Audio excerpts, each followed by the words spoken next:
আমি সসম্মানে অনুৰোধ কৰিছোঁ যদি এইসকল শিক্ষক যি অৱস্থা তেওঁ পৰিৱেষ্টিত হৈছে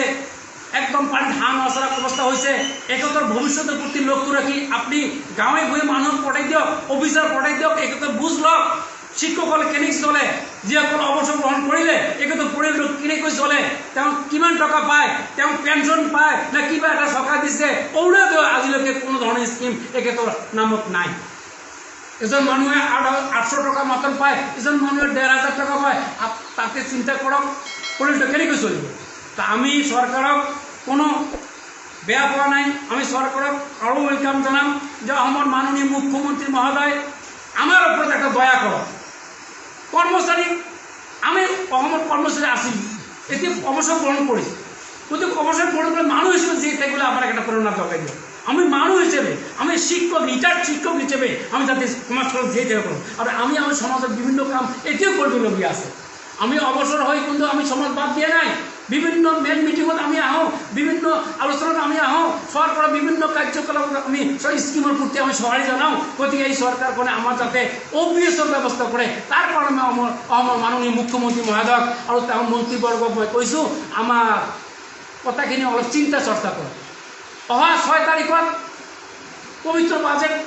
অধিৱেশন চলিব সেই অধিৱেশনত যাতে আমাৰ কথাখিনি চেণ্ট্ৰেল গভৰ্ণমেণ্ট আপুনি অৱগত কৰায় যে অসমৰ যিটো পৰিস্থিতি শিক্ষকসকলৰ অৱস্থা হৈছে সেই যিসকল অৱসৰ গ্ৰহণ কৰিছে শিক্ষকে হওক বা শিক্ষয়িত্ৰী হওক বা ফ'ৰ্থ গ্ৰেডে হওক বা অফিচাৰে হওক যিসকল অৱসৰ গ্ৰহণ কৰিলে বিশেষকৈ 2013 চনত যিসকল শিক্ষকে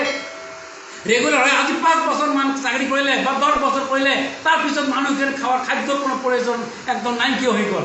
একদম এটকাও নাপায় 26 কালত তেওঁ যিটো গ্ৰেড পে পাইছিল বা DA পাইছিল পেঞ্চনৰ অৱস্থাত তেওঁ এটাও নাই এটা পেঞ্চনো নাই DAও নাই ৰিভাইজো নাই তেওঁ হাউচ ৰেণ্টো নাই তেওঁ কেনেকৈ চলিব মেডিকেল এলাউন্স নাই এই মানুহখিনি চলিব কেনেকৈ গতিকে অসমৰ মাননীয় মুখ্যমন্ত্ৰী মই আপোনাৰ লগত মই আছিলোঁ এতিয়াও আছোঁ যোৱা 2025 চনৰ 24 জুনত আপোনাৰ লগত মই মুলাকাতো কৰিলোঁ এই MP সম্পৰ্কে ছাৰ আমাৰ কথাখিনি যাতে আপুনি মানি লয় আমি এই মানুহৰ হতভাগা মানুহ শিক্ষকখিনি যদিও মই অৱসৰ গ্ৰহণ কৰি যদি এই অৱসৰ মোৰ পিছফালত যিবিলাক আছে গোটেইখিনি অৱসৰ কৰিছোঁ একেতো চলাৰ কাৰণে মই আজি দায়িত্ব ভাল লৈছোঁ যাতে এই মানুহখিনি ভৱিষ্যতে যাতে এটা ল'ৰা ছোৱালী যাতে সুশিক্ষিত কৰিব পাৰে একেতো শিক্ষাৰ প্ৰয়োজন আছে এটা ল'ৰা ছোৱালীৰ শিক্ষাৰ প্ৰয়োজন আছে সেইখিনি মানুহৰ ওপৰত যাতে কোনো কৰাপশ্যন নহয় আমি অসমৰ মাননীয় মুখ্যমন্ত্ৰী বাৰ অনুৰোধ কৰিম যে আমাৰ OPS ব্যৱস্থা কৰক যদি আপোনালোকে কয় খালি মাতন মই অৱসৰ হোৱাখিনিৰে কাম কৰিবলৈ আমি বাধ্য হৈছোঁ যে কৰিমেই মই একেটা অৱসৰ হোৱা যিমান আছে তেওঁ যেতিয়া ৰেগুলাৰ কৰিলে তেওঁ এটা অৰ্ডাৰ দিলে যে এই মানুহবোৰক তোমালোকে ইনচুৰেঞ্চ হৈ গ'ল কিন্তু আমি আমাৰ সময়খিনি বেছিভাগ আমি ভেঞ্চাৰ পিৰিয়ড পঠাই দিলোঁ আৰু আমাৰ ল'ৰা ছোৱালী ইতিমধ্যে MLA মন্ত্ৰী ডক্টৰ ইঞ্জিনিয়াৰ বিভিন্ন কামত IPS APS হৈছে কিন্তু আমি একেতৰ সন্মুখত যোৱাটো বেয়া লাগে আমাৰ কাৰণে পেঞ্চনৰ ব্যৱস্থা নকৰি আমি এনে কি বেয়া কাম কৰিছোঁ সমাজখন কৰাৰ কাৰণে আমি নিয়োজিত ছিলোঁ সমাজত ল'ৰা ছোৱালীৰ কাৰণে আমি চিন্তা চৰ্চা কৰিছোঁ সমাজত কিবা এটা দুৰ্ঘটনা হ'লে তাৰ কাৰণে শিক্ষকে মাতি আছিল গোটেই জীৱনটো আমি সমাজৰ সেৱা কৰিলোঁ ল'ৰা ছোৱালীক মানুহ কৰিলোঁ বিভিন্ন কাজত চৰকাৰৰ কথা মতে চলিলোঁ এতিয়া আমাৰ ওপৰত চৰকাৰে ইমান এটা কৰাপশ্যন দিলে শিক্ষকৰ ওপৰত ইমান এটা নিৰ্যাতিত আমাক কৰিলে অৱহেলিত লাঞ্ছিত বঞ্চিত শিক্ষক যি কৰ্মচাৰী আছে আমাক আৰু আমি এইটো জানো there is no other profession in the world more important to the society than that of a teacher শিক্ষকতকৈ ডাঙৰ প্ৰফেশ্যন পৃথিৱীত একো হ'ব নোৱাৰে মন্ত্ৰী হ'ব নোৱাৰে কোনো অফিচাৰ হ'ব নোৱাৰে একমাত্ৰ শিক্ষাগুৰুৰ ওপৰত যিটো চৰকাৰে অৱহেলা কৰিছে এইটো যাতে কোনো পৰ্যায় কৰিব নাপায় আমি বাকী জীৱনটো যাতে আমি সুচাৰুৰূপে চলি পৰোঁ আমি যাতে সকলোৱে একে মঞ্চত থাকিব পাৰোঁ এটা আইনত থাকিব পাৰোঁ OPS আমাক অনতিপলম ব্যৱস্থা কৰিব লাগে আমি OPS চৰকাৰক বিচাৰিছোঁ আমি NPS বিচৰা নাই আমি UPS বিচৰা নাই আমি এটাই কথা আমি চাকৰি কৰিছোঁ অৱসৰ কৰিছোঁ চৰকাৰৰ ৰুল মতে আমি 5 বছৰে কৰোঁ বা 10 বছৰে কৰোঁ আমাৰ নিয়ম OPSটো লাগে বাকী জীৱনখিনি আমি এটা চিকিৎসা কৰিবলৈ কিমান পইচা প্ৰয়োজন আমি খাদ্য খাবলৈ কিমান ল'ৰা ছোৱালী পঢ়া শুনা আছে এইবিলাকৰ চিন্তা চৰ্চা আমাৰ মাননীয় মুখ্যমন্ত্ৰী মহোদয় আমি আপোনাক কৰ দৰে অনুৰোধ কৰিম আপোনাক আর বেশি আমার আন্দোলন যাতে আমি নকরি তোমার কষ্ট আমি কোনোদিন আন্দোলন করা নাই আর নকরিম আমি আপনার করজোড়ে অনুরোধ করিম আমার অনুরোধ করিম আমি বিভিন্ন ধরনের আপনার সহায় সহযোগিতা আগবাড়াম আমি সরকারক ওয়েলকাম জানাম ভবিষ্যতের জীবন যাতে আপনার ভালো হয় গতিকে আমার ভবিষ্যৎ জীবন যদি ঠিক থাকে তাৰ কাৰণে মই OPSৰ ব্যৱস্থা বিচাৰিছোঁ আমাৰ যিমানখিনি অসমত প্ৰায় 10-11 হাজাৰ কৰ্মচাৰী ইতিমধ্যে অৱসৰ গ্ৰহণ কৰিলে MPSৰ অধীনত থকা সেইসকলৰ ব্যৱস্থা কৰক আমি অসমৰ মাননীয় মুখ্যমন্ত্ৰীক আৰু ওয়েলকাম জানাম যাতে এই ভবিষ্যৎ যাতে কোনো ধৰণৰ অসুবিধা নহয় কেন্দ্ৰীয় চৰকাৰৰ লগত অনতিপলমে আলোচনা কৰি অসমৰ মুখ্যমন্ত্ৰী আৰু কেন্দ্ৰীয় চৰকাৰৰ লগত বহি আমাৰ যিটো সমস্যা অসমৰ গোটেই অসমৰ সমস্যা যে OPS লাগু কৰিব লাগে MPS নহয় UPS নহয় আৰু UPS যদি আপোনালোকে কৰিছে 12,000 টকা পাব কিন্তু তেওঁৰ যিটো জমা পইচা থাকিব এইটো নাইকিয়া হৈ যাব গতিকে একেতে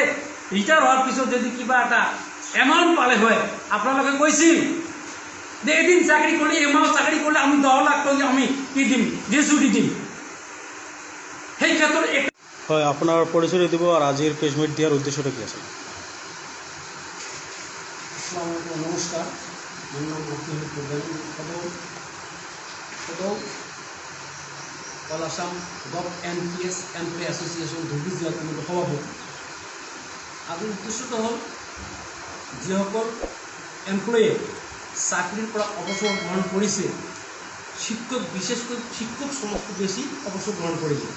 গোটেই অসমতে দেখা যায় অন্য ডিপাৰ্টমেণ্টতকৈ শিক্ষকগুৰুসকল বা শিক্ষয়িত্ৰীসকলে ইতিমধ্যে অৱসৰ গ্ৰহণ কৰিলে তেওঁৰ যিটো MPSৰ ব্যৱস্থা চৰকাৰে কৰিছে এটা কলা আইন আমাৰ ওপৰত জাপি দিছে এইটো কোনো পধ্যেই শিক্ষকসকলৰ কাৰণে অযুক্তিকৰ কিয়নো এটা দেশত এটা আইন হ'ব লাগে ওৱান নেশ্যন ওৱান পেঞ্চন